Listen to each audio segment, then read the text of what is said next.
விழுப்புரம் மாவட்டத்தில் இருக்க கவர்மெண்ட் ஸ்கூலில் 9வது படிக்கிற ஒரு பொண்ணு தற்கொலை முயற்சி பண்ணியிருக்கு. அவங்க பேரண்ட்ஸ் விசாரித்து பார்த்தப்ப அவங்க ஸ்கூலில் வேலை பார்க்குற தமிழ் டீச்சர் மகேஸ்வரன் அப்படிங்கிற தமிழ் வாத்தியார் ஒரு நாய் அந்த பொண்ணுக்கிட்ட தப்பாக நடந்துக்கிட்டது தெரிய வந்திருக்கு. ஒரு நாள் இந்த வெறி பிடிச்ச நாய் என்ன பண்ணி வந்திருக்கு, அரசு விழாவுக்கு ஒன்று இலக்கிய போட்டிக்கு கூப்பிட்டு போகிறேன்னு சொல்லி அந்த பொண்ணை விழுப்புரத்துக்கு கூப்பிட்டு போய் விழா முடிஞ்சோடனே அந்த பொண்ணுகிட்ட இல்லாத பொய்யெல்லாம் சொல்லிட்டு லாட்ஜில் ரூம் போட்டு தங்கியிருக்கு. ரூம் போட்டு தங்கின அந்த நாய் அந்த பொண்ணுக்கிட்ட ஆபாச படம் அப்புறம் நிர்வாணமாக இருக்க புகைப்படத்தெல்லாம் காட்டி அந்த பொண்ணுக்கு வந்து பாலியல் உணர்வு தூண்டுறான். இதனால் அந்த பொண்ணு வீட்டுக்கு வந்தோடனே தற்கொலை முயற்சி பண்ணியிருக்கு.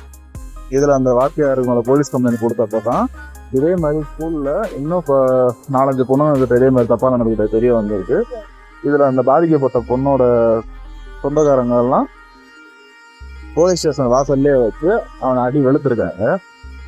அப்புறம் அந்த வாத்தியார் செல்லை வாங்கி பார்த்ததுல ஃபுல்லாக செக்ஸ் வீடியோஸு அப்புறம் வந்து அந்த வாத்தியாரோட நிர்வாண புகைப்படமாக தான் கிடச்சிருக்கு.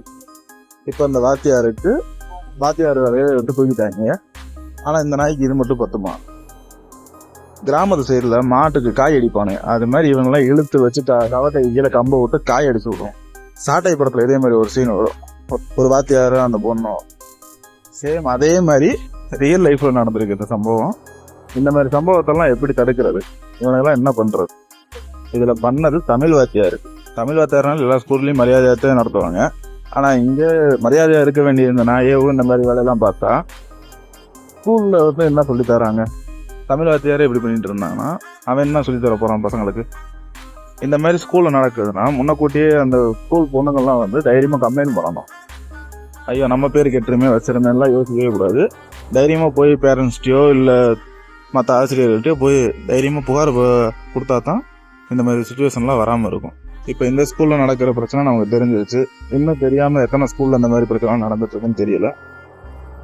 ஒரு ஆசிரியர் பெண்கள்கிட்ட தப்பாக நடந்துக்கிட்டா அவங்களுக்கு வேலையை மட்டும் விட்டு எடுக்கிறது சரியா? அந்த தமிழ் வாத்தியாருக்கு போக்சோ வழக்குகளை தூக்கி உள்ளே போட்டிருக்காங்களாம். இவனுக்கு போக்சோ வழக்கெல்லாம் பத்துமா? இவனுக்கு என்ன தண்டனை கொடுக்கலாம் நீங்களே சொல்லுங்கள்.